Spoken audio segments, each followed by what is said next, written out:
Alhamdulillahirabbil alamin wassalatu wassalamu ala asyrafil anbiya'i wal mursalin wa ala alihi wa ashabihi wa man tabi'ahum bi ihsanin ila yaumiddin. Hadirin dan hadirat yang dirahmati Allah.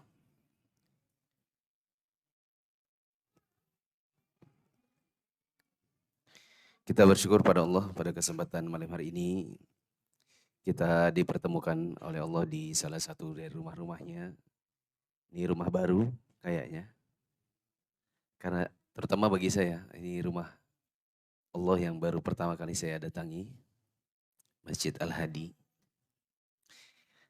Dan saya tidak ada materi dari kitab masyayikh. Di malam hari ini saya akan bahas sebuah fenomena yang kita biasa lihat di masyarakat di sekarang-sekarang ini. Yang mungkin jamaah sudah tahu mungkin judulnya di pamflet, yaitu From Chat to Zina. Jadi kalau di masa dulu, penyakit sosial di masyarakat itu berkutat pada 3 ta. Kalau enggak harta, kalau enggak wanita, kalau enggak tahta. Zaman sekarang ada penyakit sosial lagi ditambah dengan kehadiran kuota data. Ketika kuota data, terutama pasca COVID, akhirnya kita bisa akses dengan mudah, murah, bahkan di sebagian rumah. Bahkan mungkin kebanyakan dari kita masing-masing rumah itu ada wifi-nya, betul ya? Terutama sejak COVID dulu, alasannya adalah buat belajar anak. COVID selesai, langganan internetnya tetap berlanjut. Akhirnya akses kita kepada internet itu begitu luas. Sampai-sampai dulu ada hal-hal yang mungkin kita tidak tahu, sekarang jadi tahu gitu. Saya sebelum COVID itu sudah ada media sosial, tapi yang mengendalikan itu Mas Ian. Mana dia tadi? Kok hilang orangnya? Mana? Terlalu depan soalnya. Mas Ian ini yang bikinkan semua medsos saya. Di Facebook, di YouTube, di Instagram, Twitter, kecuali mungkin thread. Nah, setelah masuk COVID, saya mulai minta, Mas ini gimana caranya ini, gimana caranya ini. Jadi akhirnya lama-lama saya tahu juga. Lama-lama admin-admin baru justru saya yang banyak ngajarin. Setelah saya dapat ilmunya dari Mas Ian. Jadi ketika kita sekarang sudah bisa mengakses internet begitu luas, sampai-sampai dunia yang dulunya betul-betul tabu buat kita, seperti YouTube dulu itu buka kayak takut-takut gitu. Sekarang malah konsumsi harian jadinya. Ya. Nah, teman-teman yang dirahmati Allah, saya perhatikan ternyata ada fenomena yang mungkin saya sedikit tabu untuk bicara di sini, sehingga karena ada anak-anak, jadi saya singkat saja dengan apa ya? Dengan ini ya, SELINKUH itu. Kita sibuk dengan takbib saja, pakai bahasa Arab. Jemaah yang dirahmati Allah, Nabi SAW menyebutkan di dalam hadis yang diriwayatkan Imam Muslim bahwa iblis itu punya singgasana di atas air. Nanti saban harinya dia akan kirim tentaranya dari kalangan syaitan-syaitan. Untuk syaitan ini bertebaran menggoda manusia. Nanti ada harinya dia atau jamnya mereka ini laporan. Siapa berhasil bikin apa. Ada yang laporan saya sudah bikin orang mencuri. Ada yang laporan saya sudah bikin orang membunuh. Dan ada dari mereka yang berhasil untuk menggoda agar seorang laki-laki dengan istrinya berpisah. Maka malaikat kemudian mengatakan, iblis kemudian mengatakan, ni'ma anta. Yang paling hebat hari ini tuh kamu.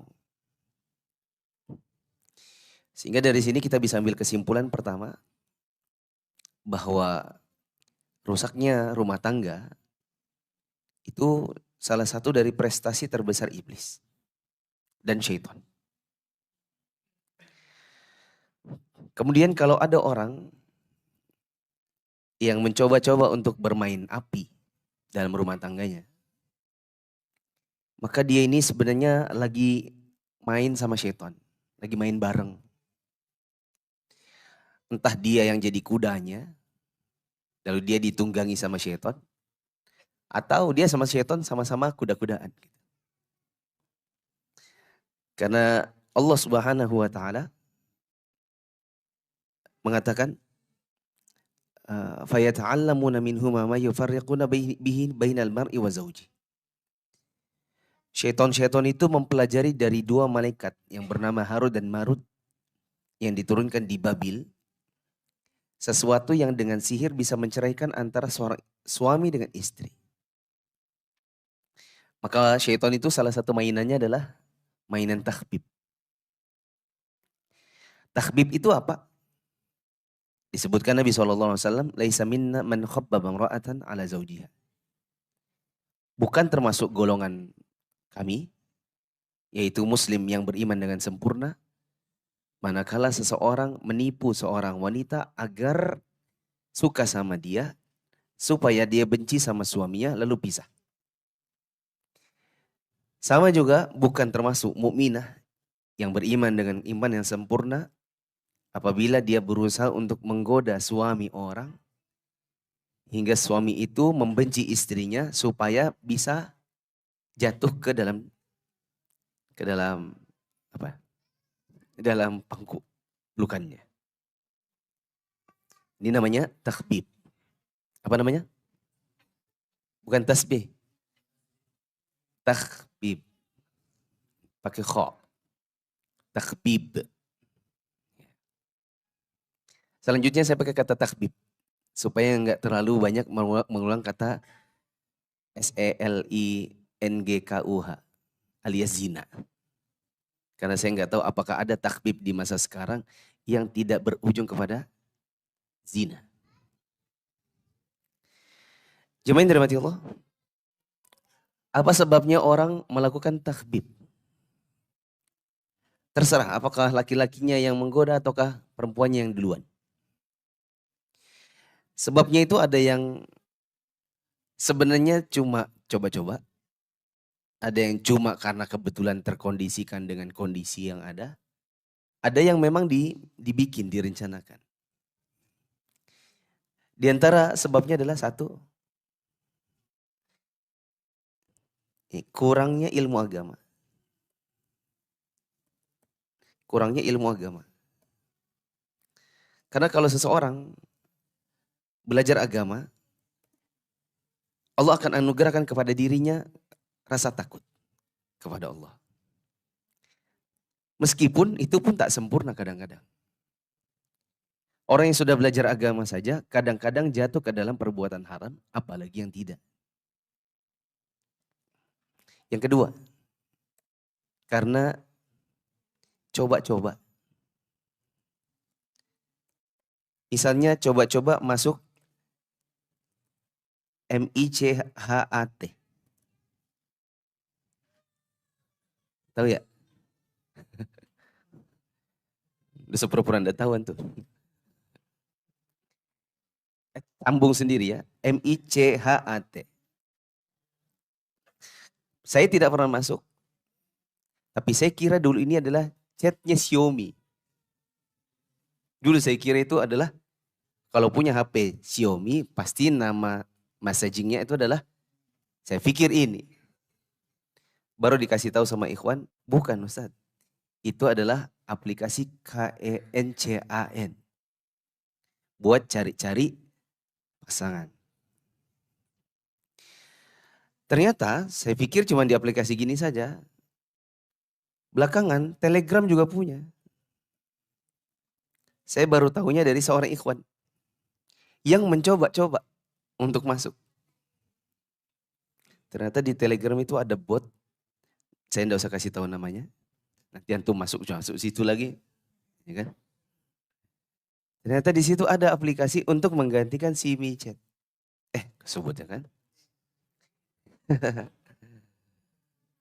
Jadi yang tadinya daripada pakai aplikasi nanti kelihatan istri, terus istri, buat apa itu? HP-mu kan Samsung. Kok anunya Xiaomi, bukan apa kok Xiaomi? Ya, apa tuh? Coba pengen lihat saya. Supaya tidak dicurigai, masuklah lewat Telegram. Ternyata di situ ada ibaratnya MI di dalamnya TG.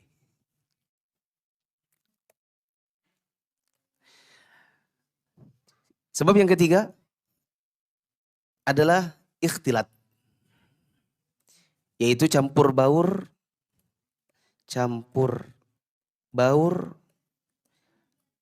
laki-laki dan perempuan di sebagian tempat. Seperti misalnya campur baurnya di kantor. Saya yakin di sini pasti banyak yang kerja kan. Dikerja apa laki semua? Enggak. Kadang kita bercampur dengan perempuan. Ibu-ibu di belakang jangan bangga dulu suaminya berjenggot dan ikut kajian apa jadi pengurus masjid. Kadang-kadang dia Masya Allah soleh di masjid, begitu di kantor liar dia. Ya. Saya pernah ketemu nih. Dulu saya ketemunya di Handil. Dulu saya tiap bulan ngisi di Handil. Ketemu dengan yang bilang, oh saya tuh ngaji Ustaz, sama Ustaz Fulan di kota Anu. Saya nggak usah sebut kotanya. Di Anu Ustaz. Masya Allah, berarti Bapak ikhwan lama ya? Alhamdulillah saya sudah lama. Begitu selesai dari maghrib kan nggak langsung kajian. Kajian itu nanti setelah Isya. Habis kalau kita sampai di Handil, habis sholat maghrib itu diajak makan dulu. Saya pergi ke tempat makan. Loh, katanya tadi kajian sunnah. Dia gini-giniin mbak-mbak yang pengantar-pengantar makanan. Giniin di bahunya. Pesan tibon dulu ya, sama es teh ya. Ini giniin cewek, gimana sih? Ya. Saya kadang ada juga sih ketemu sebagian ikhwan itu, ketemu akhwat itu, lanjinya keluar gitu. Ya. Kalau sudah ketemu lawan jenis itu, lupa dia dengan duduk di masjid gitu. Ya. Contoh yang lain bukan di kantor, misalnya kalau di zaman sekarang misalnya di kafe. Mungkin di sini ada pengusaha kafe. Ya, ada yang karena enggak punya pegawai laki-laki saja, mau cari pegawai laki-laki saja juga susah, akhirnya dia punya pegawai perempuan. Kadang interaksi dia di kafe itu sudah berlebihan. Atau mungkin teman-teman ada yang suka pergi ngopi-ngopi. Ada yang suka ngopi-ngopi? Ya, misalnya ngopinya di tempat-tempat yang di sana ada laki-laki ada perempuan gitu. Atau waitressnya perempuan. Kalau kita pesan, mbak pesan. Americano satu, tapi matanya bukan ke buku menu, matanya ke mbaknya. Americano satu, pesan ini ya, ini ya, ini ya. Gitu. Matanya kan kadang lihat dari mata turun ke hidung, lama-lama ke bibir, lama-lama ke bawah. Sebab yang keempat adalah penyakit kepribadian namanya NPD. NPD. Narcissistic Personality Disorder. Kelainan kejiwaan yang narsis namanya. Narsis itu orangnya kalau di laki-laki merasa ganteng, merasa keren, merasa pokoknya layak untuk diperhatikan. Gitu. Kalau di cewek juga sama, merasa cantik, merasa layak untuk dapat perhatian. Salah satu cirinya dalam hal ini adalah kalau lihat kaca, tidak tahan dia, pasti berkaca. Ya. Ketemu kaca di mobil berkaca, ketemu spion berkaca. Jalan di dekat masjid ada yang bisa memantulkan wajahnya berkaca. Pokoknya di mana ketemu sesuatu yang bisa memantulkan cahaya, selalu langsung tata rambut, pegang rambut, langsung pegang ini, langsung gini. Gitu. Yang keempat, yang kelima, takbib itu bisa terjadi karena dendam. Misalnya dendamnya seorang istri kepada suami yang ketahuan. Kok bunyi terus, bunyi aplikasinya itu. Shopee. Dikit-dikit Shopee, perasaan dia nggak pernah beli apa-apa. Tapi kok nyala terus. Ternyata main apinya bukan lewat Telegram, bukan lewat Mi, tapi ternyata lewat chatnya toko Shopee. Pernah terbayang orang lewat situ? Ya, kan bisa klik chat sama toko kan. Ternyata toko itu dibuat. Jadi seolah-olah chat sama toko. Padahal di dalamnya kalau dibaca gitu. Akhirnya ketika ketahuan istrinya juga mau balas dendam. Yang keenam, meniru. Bisa jadi ini terjadi karena meniru. Misalnya meniru drakor. Meniru dracin. Tahu dracin? Drama Cina. Atau mengikuti serial-serial di Indonesia. Yang isinya adalah tahbib. Yang tadinya mungkin cuma sekedar ingin cuma cari hiburan. Lama-lama mempelajari, ceritanya mempelajari untuk menghindari. Lama-lama mempelajari untuk melakukan. Bisa jadi terinspirasi justru dari situ. Itu kayak maling, ya kan? Maling nonton serbu, sergap, tangkap, buser, investigasi. Kalau versinya kita nonton, kita pengen tahu bagaimana si maling itu beraksi. Buat maling, di situ semakin bertambah ilmu kemalingannya. Begini cara maling yang lebih jitu lagi. Yang ke berapa? 7. Karena faktor syahwat. Kalau syahwat ini tidak diredam di tempat yang halal, maka dia biasanya tersalurkan di tempat yang haram. Saya punya teman, orangnya kecil aja. Kecil aja, istrinya 4. Waktu itu dia pernah cerita. Dia bilang, kenapa Ustaz istri saya 4? Karena Allah takdirkan saya ini dari sisi syahwat dan kemampuan itu mungkin berkali lipat dibandingkan laki-laki Indonesia pada umumnya. Ya. Waktu saya malam pertama sama istri yang pertama, 18 kali. Kata istri saya, sudah bang, capek. Dan itu berlangsung sampai 1 tahun, 2 tahun. Setelah saya pelajari, kayaknya tidak cukup cuma 1. Karena kasihan istrinya. Akhirnya 2, nggak cukup 3, 4. Karena ternyata ada syahwat yang harus disalurkan. Kalau dia tidak tersalurkan di tempat yang halal, jadinya ke tempat yang haram. Yang ke-8 adalah karena dijanjikan komitmen. Dijanjikan komitmen. Misalnya,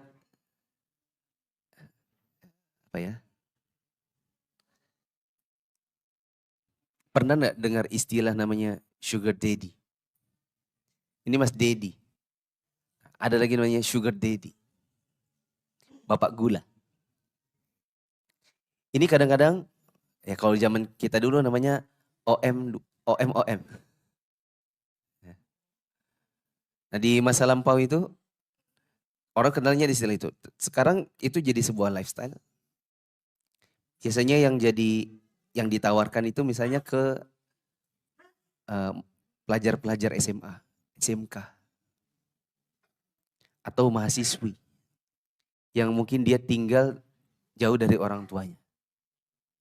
Sudah anaknya tidak kenal agama, tidak melaksanakan agama, orang tuanya juga tidak menekankan agama, disekolahkan misalnya dari Penajam, dikirim suruh kuliah di ITK di Balikpapan, ngekos sendiri, tidak ada aturan.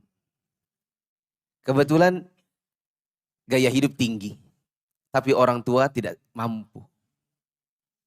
Orang tua bukan orang kaya, tapi gaya hidup tinggi, pergaulannya di kampus tinggi. Instagramnya semua follow-nya artis-artis yang sedikit-sedikit pamer. Yang flexing-flexing iPhone 17, mobil, ini, itu. Akhirnya mindset berubah. Orang tua aku miskin, tapi aku tetap harus punya. Ini nih iPhone 17 nih. Orang sudah punya. Gimana caranya ya? Wah ini nih tasnya bagus nih, tas branded. Wah sepatunya bagus nih. Wah pakai mobil listrik nih. Kalau sendirian enak nih. Kemanakah dia mencari? Ya kuliah, nggak punya kerjaan, nggak punya skill, tapi punya paras. Plus bermodalkan skincare. Sama sedikit warna-warna di muka. Duduk di mana, nggak tahu di mana, lama-lama ketemulah sama sugar daddy. Boleh dong om, di kos minta ini, handphone, yang ini, roda 4, ini. Ya, kebetulan dapat yang kaya. Sugar daddy-nya bisa ngasih. Dan akhirnya.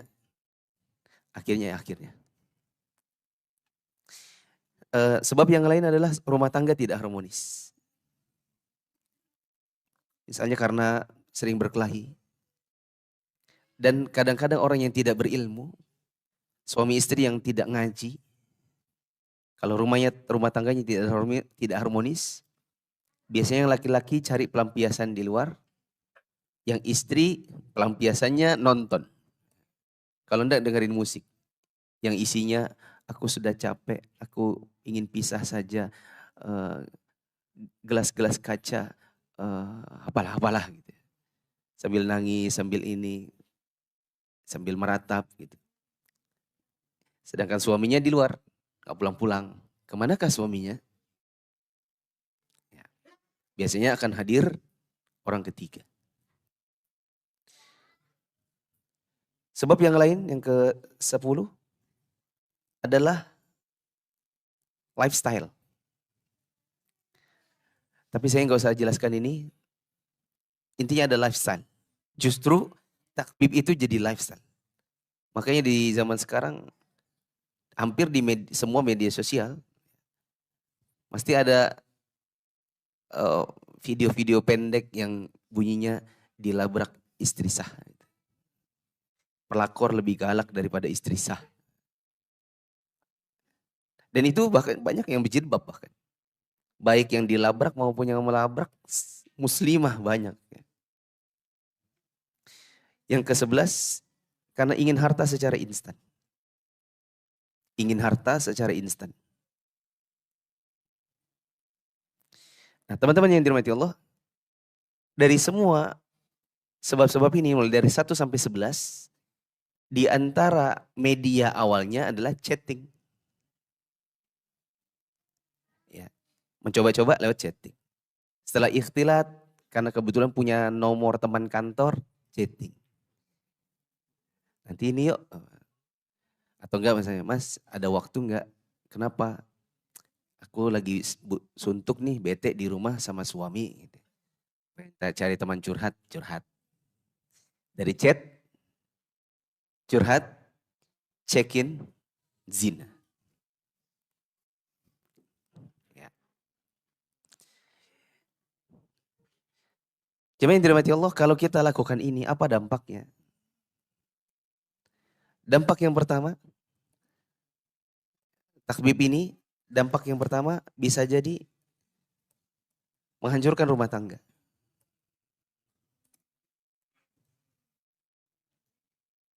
Yang kedua, anak-anak terlantar. Yang ketiga, azab kubur. Di dalam kubur itu ada azab. Yang salah satu azab yang disediakan bagi orang-orang yang melakukan praktek takbib itu adalah dibakar dalam semacam tempat mirip cerobong pembakaran. Ya. Dan jangan dibayangkan lah, itu kan kubur. Kan betulnya gini aja, masa di dalamnya ada cerobong pembakaran? Itu jangan dibayangkan karena itu adalah alam barzakh. Kita tidak tahu di dalam situ kondisinya seperti apa, tunggu nanti kita masuk, baru kemudian nanti kita tahu. Tapi yang jelas Nabi SAW pernah dibawa oleh dua malaikat mampir ke beberapa tempat. Di salah satu tempat yang didatangi ada laki-laki dan perempuan-perempuan yang dibakar. Dalam sebuah tempat mirip-mirip namanya tanur. Tanur itu seperti cerobong pembakaran. Maka Nabi SAW sampai bertanya kepada dua malaikat itu, siapa mereka yang dibakar itu?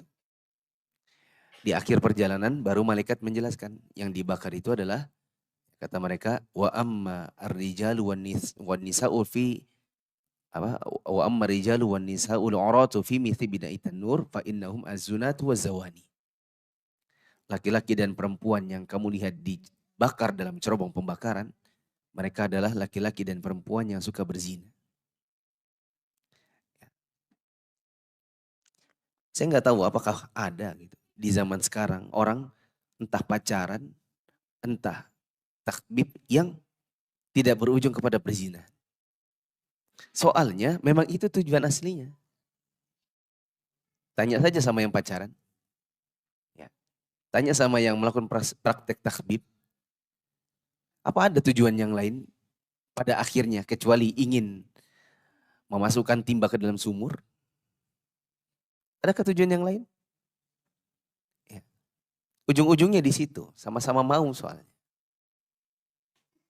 Ya. Jadi yang si laki-lakinya memang cari madu yang bisa dihisap, sedangkan si perempuannya memang kayak mangga di pasar. Harganya murah, kayak pemangga di pasar. Ya, dipencet-pencet, kemudian oh, mangga masak nggak ya? Pencet dulu. Oh agak keras nih. Coba cium. Oh iya, lumayan sih. Coba belah dulu sedikit. Dibelah. Habis itu dicicip. Coba minta dikit. Kecut. Udah jadi. Kayak gitu kan. Yang keempat neraka. Ya. Kemudian jamaah yang dirahmati Allah. Di antara dampak yang lain adalah rentetan dari hasil perzinahan itu sendiri. Rentetan dari hasil perzinahan itu sendiri. Di antaranya,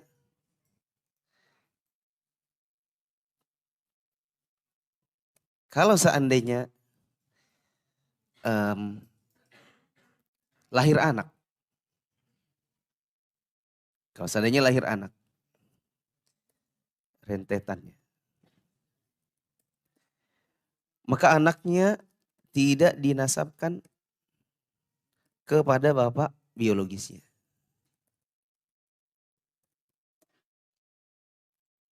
Jadi dinasabkan kepada siapa? Kepada siapa jemaah?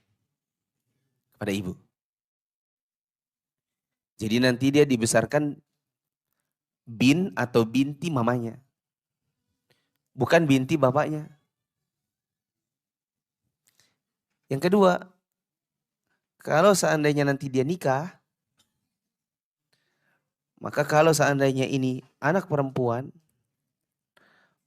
maka yang menikahkan adalah bukan bapak biologis. Yang menikahkan adalah wali nikah dari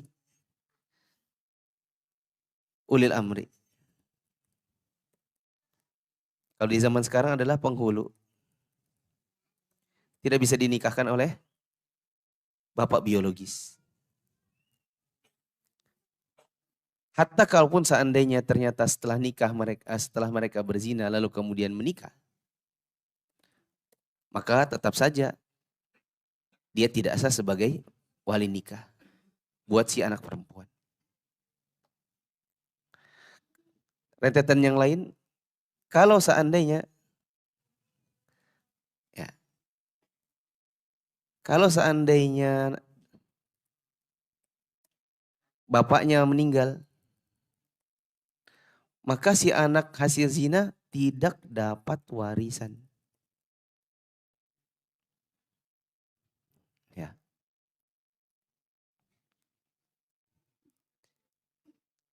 Tambah lagi nih.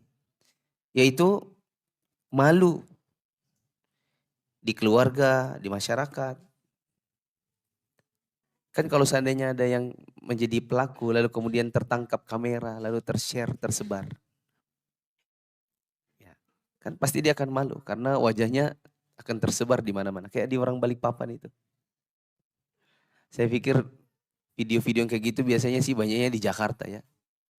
Labrakan-labrakan itu terjadi dengan ini, gue, anu lo ya, lah gue, lo gue, pasti Jabodetabek. Kenapa suatu hari terdengar juga ada video seperti itu, tapi ya kan, ini nah ini Nepang, waduh, Balikpapan Samarinda ini kayaknya. Ya. Ternyata betul-betul orang Balikpapan. Mungkin sebalikpapan tahu tuh, teman-temannya, keluarganya, teman kantornya. Ya. Nanti kalau pas anak perempuannya dinikahkan, terus yang menikahkan ternyata penghulu, kan orang akan bertanya, loh kok bukan kamu yang nikahkan? Ditanya ke istrinya, kok bukan suamimu yang nikahkan? Suaminya kan sehat-sehat aja. Kenapa yang nikahkan penghulu? Kok KUA? Pasti akan mengundang pertanyaan. Kalau nanti ternyata pas dari zina itu hamil, kadang untuk menghilangkan malu, maka yang dilakukan adalah aborsi. Dan aborsi aborsi itu dosa yang lain lagi. Ya. Kalau seandainya pas melakukannya masih sekolah atau pas kuliah, ya nggak mungkin dia akan lanjut sekolah. Saya dulu waktu SMA satu kali, bukan, maaf salah ngomong ya. Waktu SMA ada satu teman saya, gitu. Kalau satu kali nanti dikira saya pelakunya. Waktu saya SMA ada satu teman saya pas sebelah kelas. Ya, sudah awalnya. Lama. Si Hanu tuh kok nggak pernah kelihatan lagi ya. Padahal biasanya main sama kita. Iya nggak tahu dia sakit. Oke sakit berapa hari? Seminggu. Lama-lama terasa sakit kok berbulan-bulan. Lama-lama baru ketahuan. Ternyata hamil duluan. Kalau sudah hamil duluan, dia nggak mungkin akan sekolah. Masa iya dia pakai baju sekolah terus perutnya gede? Setelah itu apa yang terjadi? Putus sekolah. Putus pendidikan. Nanti akan dibully teman. Punya teman akan menjauhi semuanya. Ya. Dan kadang-kadang ujung dari ini semua ternyata adalah pembunuhan. Sebagai benteng pertahanan, ini tidak juga dibilang solusi, tapi ya sebagai benteng pertahanan. Supaya tidak melakukan atau supaya tidak jadi pelaku dan tidak jadi korban di sini. Karena kalau korban itu diantaranya pasangan jadi korban, anak-anak akan jadi korban.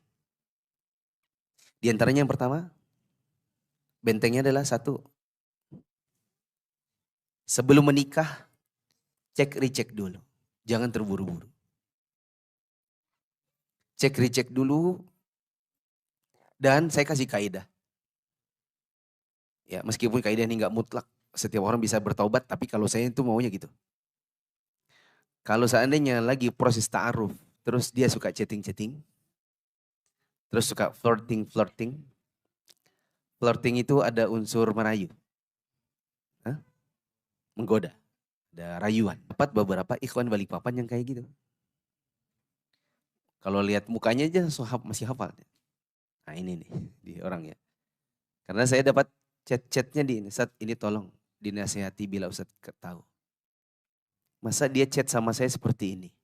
Itu yang ngelapor akhwat-akhwat. Namanya si Fulan. Ya, ada lagi yang namanya si Fulan. Ya, yang satu itu bahkan kan sudah punya istri. Bahkan yang satu itu sudah punya istri. Kebetulan yang di chat adalah guru di Mufid. Ya, dia nggak tahu kalau telinga saya banyak di situ. Apa? Ya gitulah. Ya, Ikhwan Lanji. Yang seperti ini harus betul-betul dari awal. Wah ini kayaknya nggak bisa dilanjut. Karena dari caranya saja sudah seperti itu. Kemudian yang kedua, kalau untuk istri hendaknya pandai berdandan. Pandai dandan, pandai bersih rumah, pandai ya meskipun gak hebat-hebat amat, bisalah masak. Jangan juga masaknya itu-itu aja. Ya. Kalau bisa ya 15 menu masakan lah. Ya. Ya kenapa 15? Ya biar nanti pas 2 minggu lagi baru ketemu gitu. Kan? Kalau cuma 7, nanti kayaknya perasaan setiap Senin sayur sop ya. Kamu gak ada yang lain apa? Ya. Apalagi kalau di zaman sekarang sudah ada YouTube. Ada YouTube masak-masak. Kan bisa tuh. Ya. Saya nikah sama istri saya. Maaf ya cinta. Saya nikah sama istri saya.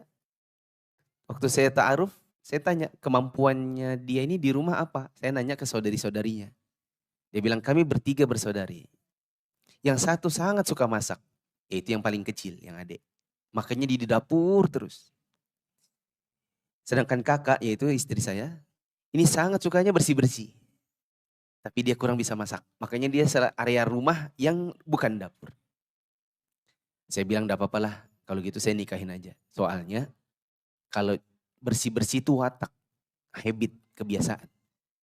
Kayaknya kalau dari awal perempuan gak bisa bersih-bersih, aduh saya gak bisa hidup kayak gitu. Karena saya dari kecil sudah terbiasakan di rumah harus bersih. Adapun masak-masak kan bisa lihat buku-buku menu. Makanya pas sudah saya pindah ke Saudi dulu, karena rumah terbatas, ya kan, nggak punya keluarga. Terus nanti kalau pas pulang kuliah, mie ayam dari mana? Bikin. Katanya kamu nggak bisa masak gitu. Iya lihat di YouTube. Kan waktu kita di sini belum banyak internet, di Saudi kan sudah. Ya. Lihat YouTube cara bikin mie ayam. Lihat YouTube cara bikin sop daging. Dia lihat di YouTube. Ya, intinya istri pintar masak lah 20 menu. Saya tambahin lagi ya 20. Soalnya baru ingat ternyata bisa lihat YouTube. Terus jaga betahnya suami di rumah. Bagaimana suami betah di rumah? Nah, kan kita kalau berumah tangga kan lama-lama tahu tuh. Oh suamiku tuh paling betah kalau misalnya begitu dia sampai di rumah aku sudah mandi. Terus sudah ada teh panas. Ya. Terus sudah ada handuk gitu. Tinggal mau mandi mas, mau apa gitu. Itu kan bisa dipelajari di tahun-tahun pertama. Ya, dan pelajari cara-cara membangun harmonisasi di dalam rumah. Ketiga,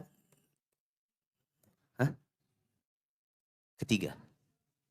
Karena nomor 2 tadi panjang. Istri pintar dandan, bisa bersih rumah, masak, jaga suami betah di rumah, bangun komunikasi dan harmonisasi. Yang ketiga, harus punya jadwal kajian rutin sekeluarga. Karena kajian rutin sekeluarga ini, di situ ada family time-nya, ada ilmunya. Jangan sampai yang rajin ngaji misalnya suami doang atau istrinya saja. Atau kalaupun ngaji terpisah-pisah, istri kajian pagi, suami kajian malam. Harus ada dalam 1 minggu sekali lah. Kita punya kajian keluarga. Saya nggak tahu kalau di Balikpapan Timur, tapi dulu sebelum COVID sih, orang banyak yang bilang ke BDI, kajian saya yang hari Ahad. Karena kata mereka enaknya itu habis kajian maghrib, terus keluar, nah itu kan di MT Haryono berhamburan tuh tempat makan. Ya, ya, KFC waktu belum diboykot, Pizza Hut waktu belum diboykot, Richeese Factory dari dulu nggak diboykot. Ya. Sekarang ada Almas Fried Chicken, ada Sudi Mampir, ada itu kan banyak. Karena BDI dekat tempat makan. Di situ ada unsur cari ilmu bersama, ada unsur ngobrol, entah di motor, entah di mobil, ngobrol istri sama anak, sama bapak, suami, sama istri. Sama ada unsur family time-nya. Begitu makan sama-sama, kan makan apapun lah ya. Kalau mau fried chicken yang enak dan murah kan ada Arizona Fried Chicken di situ, di ujung. Di situ makan. Ya, sambil ngobrol sama anak, sama istri. Besok pagi kan mau sekolah. Hendaknya ada kajian keluarga. Satu lagi, yaitu sebuah solusi yang paling tidak disukai oleh ibu-ibu. Namanya ta'addud. Alias poligami. Saya bilang ini solusi. Terserah mau ibu-ibu setuju apa enggak setuju, tapi pada sebagian kasus itu solusi. Saya contohkan yang tadi teman saya. Orangnya kecil, enggak gagah, cakepan saya dari dia. Ya. Kalau disanding berdua gitu.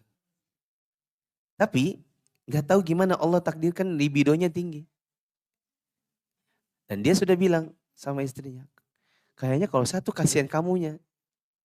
Akhirnya istrinya bilang, ya sudah bang, nanti ku carikan. Istri yang carikan.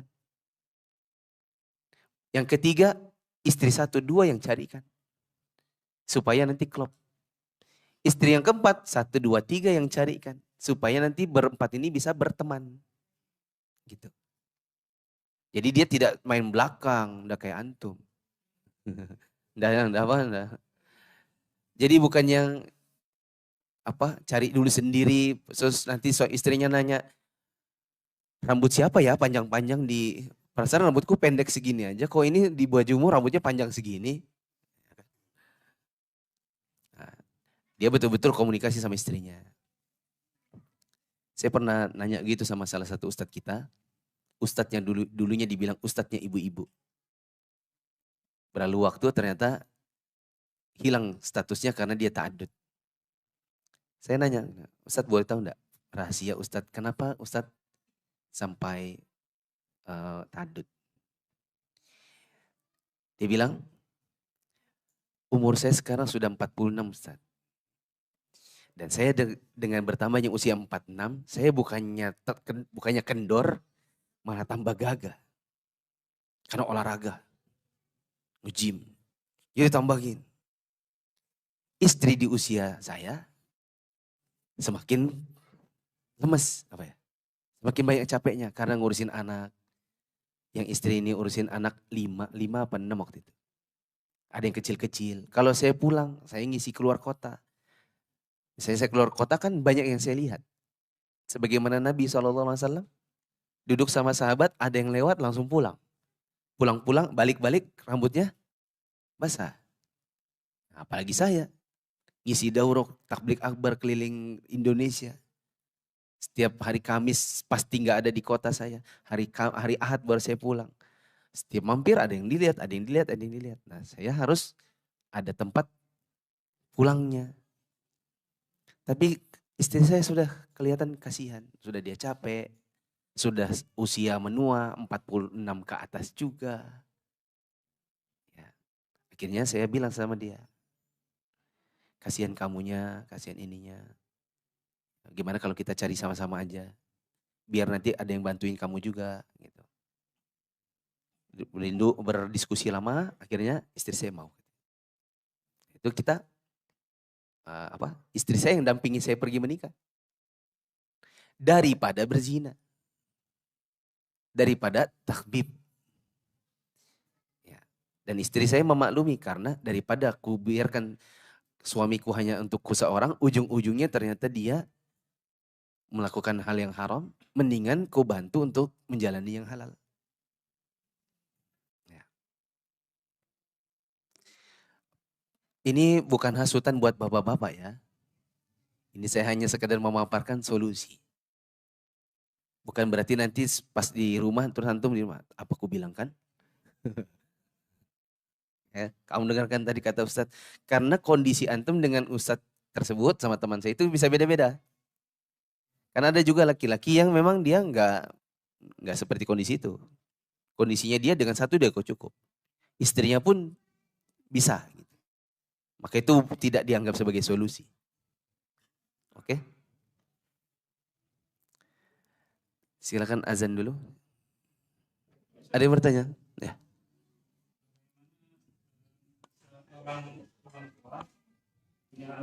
Seorang perempuan, orang tua.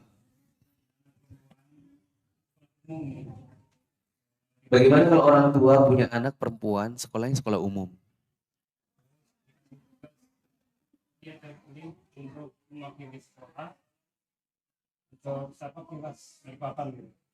Disuruh dapat tugas dari sekolah untuk napak tilas Balikpapan.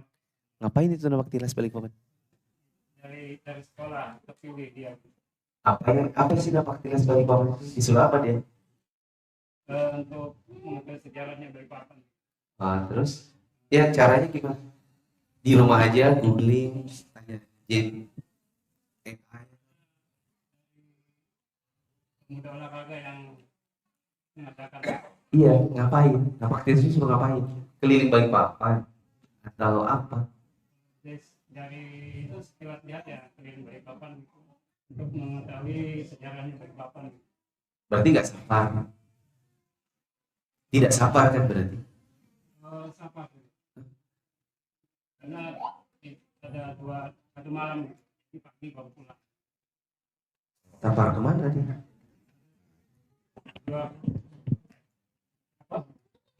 Dia kumpulannya nanti satu tempat masih di rumah Balikpapan. Ya, tapi berarti kan tidak safar. Terus intinya ada mabitnya. Bagaimana kita menyikapi hal ini sebagai orang tua menyampaikan ke anak kasih pengertian agar tidak ikut. Ya. Susah karena orang tuanya sendiri yang sekolahkan di sekolah umum. Iya kan? Saya ulang pertanyaannya ya, mungkin ibu-ibu tidak mendengar. Ada orang tua, anak perempuannya disekolahkan sekolah umum. Di sekolah itu dapat tugas napak tilas, yaitu keliling-keliling Balikpapan, ada acara menginapnya. Bagaimana cara orang tua memberi pengertian agar dia tidak ikut? Saya mau balik dulu, kenapa Bapak sekolahkan di situ? Ya. Mungkin anggaplah karena biaya, karena di negeri itu tidak bayar. Kalau saya, pertama saya sudah terlanjur. Karena mungkin faktor biaya. Yang kedua, napak tilas ini dia sama cowok-cowok kah? Apa cewek-cewek aja kah? Kalau seandainya ternyata isinya, oh ini kerja kelompok cewek-cewek semua, ya sudah masalah. Kan nggak safar juga. Beda kalau dia disuruh oleh sekolahnya diutus untuk ikut jambore nasional. Pergi ke Cibubur, Jakarta. Nah, di situ ada safar. Di sini jadi masalah. Tapi kalau cuma dibeli papanya nggak masalah, karena nggak safar. Tinggal acaranya apa dulu, gitu. Kalau ternyata acaranya juga tidak ada pelanggaran-pelanggaran syar'i, maka hukum asalnya boleh. Kalau ada pelanggaran syar'i, baru kemudian orang tuanya memberikan arahan. Nah, saya tanya nih, pelanggarannya apa? Dia campur atau enggak? Kan khawatirnya orang tua kan. Kalau Bapak sudah khawatir, ini pengalaman pribadi kayaknya. Iya. Iya sudah. Yang lama. Kalau memang orang tuanya bilang ada kekhawatiran, ya sudah bilang ayah enggak izinkan. Kenapa? Karena nanti kamu campur sama laki-laki. Selesai. Paling nanti dia tanya, kalau gitu kenapa aku disekolahkan di situ? Sudah jelas-jelas sih suruh banyak laki-laki. Tapi ini mirip-mirip seperti akhwat-akhwat kita yang kuliah di UGM. Intinya kuliah, terus nanti di semester 6 ada KKN. KKN itu enggak bisa cewek-cewek saja, enggak bisa. Pasti ada cowoknya. Nah, di situ akan ada percampuran. Nah, akhwat yang menjaga dia akan kumpul sama cewek-cewek aja, enggak pernah gaul sama laki-laki. Meskipun di tempat itu ada laki-laki. Contohnya istri saya. Contohnya saya juga. Saya kan juga KKN. Campur sama mbak-mbak. Tapi bagaimana saya sama mbak-mbak itu? Saya punya kegiatan ada di luar saja. Yang di dalam-dalam bahkan saya ngomong, kalau bisa sih yang di dalam-dalamnya cewek-cewek aja. Yang laki-laki jangan ikut-ikutan ke dalam, yang laki-laki di luar aja. Gitu. Kalau istri saya ya jelas dia pasti sama cewek-cewek saja. Kalau misalnya dia bisa seperti itu, ya pada hukum asalnya nggak masalah. Kalau ada kekhawatiran bilang saja, saya tidak izinkan. Orang tua tidak mengizinkan.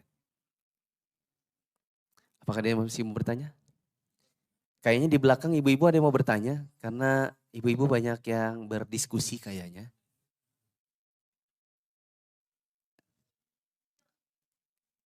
Ibu-ibu ada yang mau bertanya? Tidak ada. Tinggal 2 pertanyaan. Sana dulu. Waalaikumsalam. Masalah apa? Poligami tadi. Poligami. Nama. Tadi kan dijelaskan keuntungan bagi si laki-lakinya kan. Keuntungan. Nah, maksudnya kalau dia, Saya enggak bilang tadi keuntungan ya. sekarang yang saya tanyakan tuh keutamaan bagi si perempuan tadi, apakah akan mendapatkan ganjaran pahala seperti apa? Oh gitu. Ini memperkuat istrinya kan?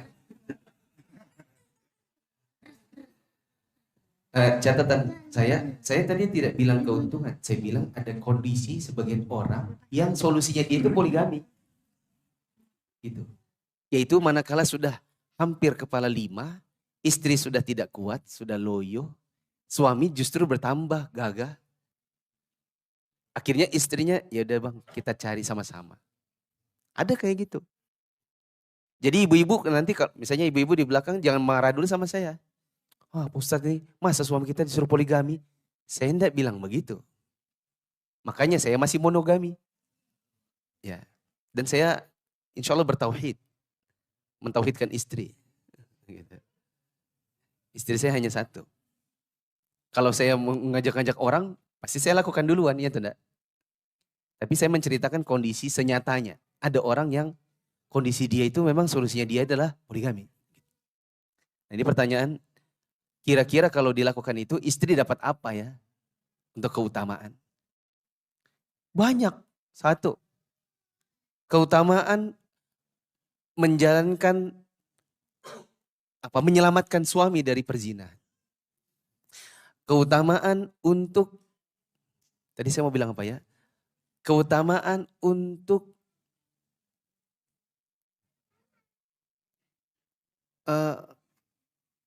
memastikan suami tidak tercampur antara sumur yang haram dengan sumur yang halal.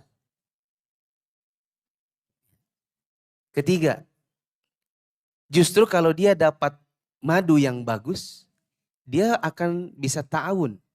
Ini saya ngomong kayak ahli aja ya. Tapi ini katanya ustadz-ustadz yang melakukannya. Saya baru pulang dari Batam berapa minggu lalu. Itu ada Ustadz Abu Fairuz Ahmad Ridwan. Punya anak 17. Istrinya 3. Ustadz Abdullah Taslim itu kalau tidak salah sekarang 3. Anak 21. Pingsan kan di belakang itu? Ya. Apa yang mereka dapatkan istri-istri ini? Istri-istri ini dapat besti-besti.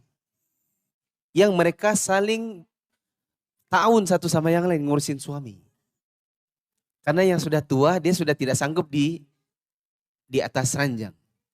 Tapi dia pengalaman misalnya untuk ngasuh anak bayi. Ada yang bilang ini, istri saya itu hobi banget ngurusin anak bayi. Jadi dia suruh saya nikah lagi, nah anak itu setiap ada yang bayinya, pasti dia sini bayinya aku yang ngurus gitu. Sebagai gantinya, bayimu kuurus, tapi suamiku kamu yang urus. Paham kan? Jadi dia berpartner, kolaborasi. Karena si istri baru belum pengalaman sama bayi, dia yang ngajarin, dia ngasuh. Sedangkan suami yang masih kuat, istri yang terakhir yang ngurusi. Kata beliau, kalau saya pulang dari ngisi dari Jakarta, itu istri-istri, ayo siapa yang jemput? Ayo kita ya sama-sama. Ada satu yang bawakan tas, yang satu nanti bawakan oleh-olehnya, yang satu bawakan apanya. Ya. Terus mereka itu akan berlomba-lomba untuk menyenangkan suami. Gitu. Nah, di sini tidak terjadi kalau suaminya sembunyi-sembunyi. Yang bisa begitu adalah yang sedari awal komunikasi, membangun apa yang mau dilakukan, kemudian istrinya yang bantu. Gitu. Saya punya bestie, Ustadz juga di Semarang. Namanya Ustadz Hamzah. Ustadz Hamzah kalau nonton. Istrinya itu dari satu ini bantu carikan yang kedua. Punya istri 2, terus dia punya restoran. Waktu ekspansi restoran ke jalan tol, di rest area ada seorang janda yang punya restoran juga. Bahkan restorannya itu namanya kalau tidak salah Selera Presiden kah? Karena presiden-presiden biasanya makan di situ. Di restorannya si Ummahat ini. Karena sering kontak untuk koordinasi bisnis, akhirnya istri-istri yang berdua ini bilang, udah nikahin aja. Jadi halal, jadinya kontaknya juga enak gitu. Istri yang dorong, di peristri lah yang ketiga itu. Dan di situ mereka kolaborasi. Yang punya anak bahkan yang Ustadz Abu Fairuz misalnya. Beliau itu bahkan kalau ke rumah mertua, ke rumah pulang kampung yang hari Lebaran gitu, itu kalau tidak salah 2 mobil. 1 mobil disetir Ustadz, 1 lagi disetir sama anak yang laki-laki yang tua. Di belakang mama-mama kami katanya. Sama adik-adik kami dari berbagai mama. Yang totalnya ada berapa belas tadi itu. Itu touring. Jadi bukan kayak antum touring motoran sama nggak jelas siapa. Ini touring sekeluarga, 2 keluarga. Naik ferry terus turun jalan berjam-jam. Tuh, ayo istirahat, ayo gelar makan. 1 suami, 3 istri, sekian belas anak. Seru nggak? Seru. Takut? Iya. Kalau Sisi takut ya. Itu saja ya. Tapi saya meskipun takut begini, dulu istri saya pernah bilang, ayo kita lamar Ummahat itu. Saya pernah mau diantar sama istri saya. Tapi saya yang takut. Terakhir.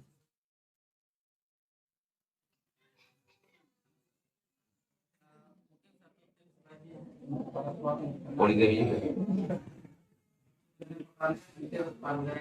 Oh iya. Oh. Ibu-ibu ini dengarkan pertanyaannya bagus ini. Karena pertanyaan ini memihak kepada ibu-ibu. Katanya kalau istri-istri itu harus pandai masak, berdandan, membersihkan rumah, mengurus anak. Terus suami-suami harus pandai apa? Hah? 1, harus pandai cari uang. Iya, jangan suami bodoh-bodoh cari uang. Baru istrinya yang disuruh cari uang. Saya pernah didatangi satu Ummahat, saya kasih tips dia. Kata Ummahat itu, saya sudah masak dari sebelum subuh Ustaz. Habis sholat subuh saya menjajakan makanan yang saya bikin dari sebelum subuh. Di depan sekolah. Suami saya ngapain? Suami saya enak-enak tidur di rumah main game.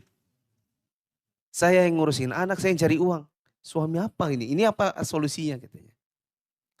Nah, kalau seperti ini saya waktu itu saya bilang, kalau saya jadi anti, saya bilang gini, saya kasih kamu kesempatan hanya misalnya 3 minggu. Nggak dapat uang, kita pisah. Ya, saya bilang gitu aja. Tapi kasih tenggat waktu dulu, biar dia berpikir.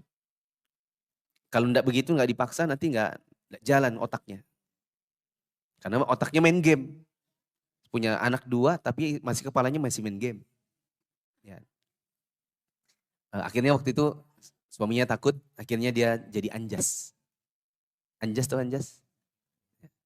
Akhirnya anjas, pakai mobilnya orang terus dia yang anjas. Akhirnya keluar juga kan otaknya setelah diancam sama istrinya. Ya. Jadi harus pintar cari uang biar istri itu senang. Karena apa-apa di rumah kan bukan kewajiban istri untuk membiayainya. Itu kewajiban suami untuk cari uang. Membiayai semua keperluan di rumah.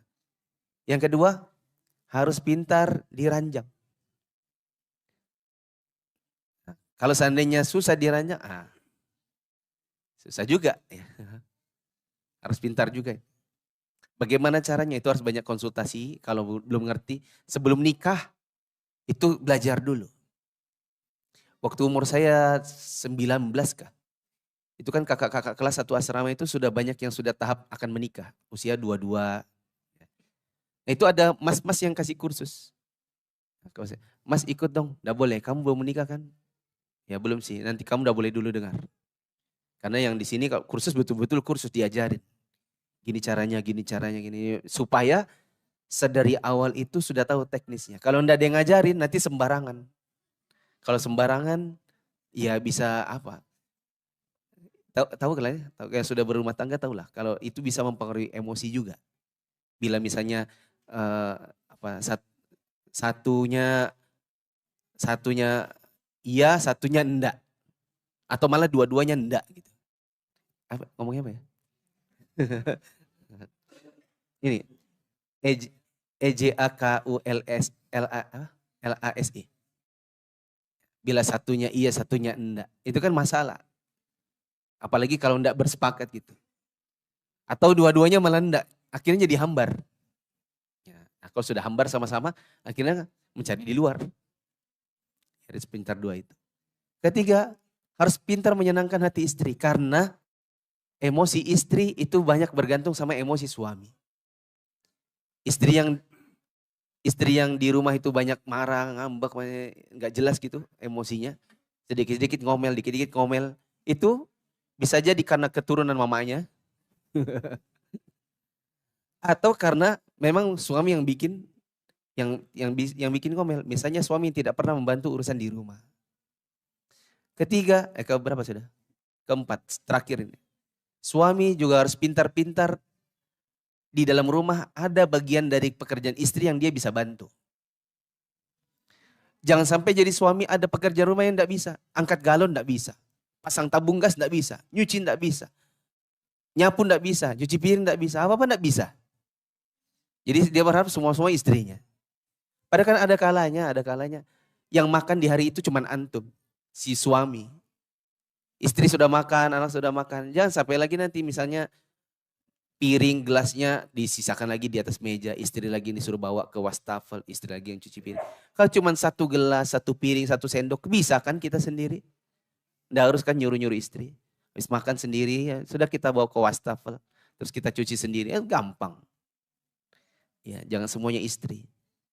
Misalnya ada hal yang mungkin berantakan sedikit. Harusnya suami juga bisa bantu. Ada ini sepatu masuk dalam rumah, terus ada pasir-pasirnya. Bisalah sekali laki-laki pegang sapu, terus sapu pasirnya. Nah gitu. Harus ada pintar membantu istri pada sebagian masalah keperluan rumah tangga. Mungkin ini saja, mohon maaf kalau kepanjangan. Subhanakallahumma wa bihamdika asyhadu an la ilaha illa anta astaghfiruka wa atubu ilaik. Assalamualaikum warahmatullahi wabarakatuh. Yang bertanya nanti dapat hadiah.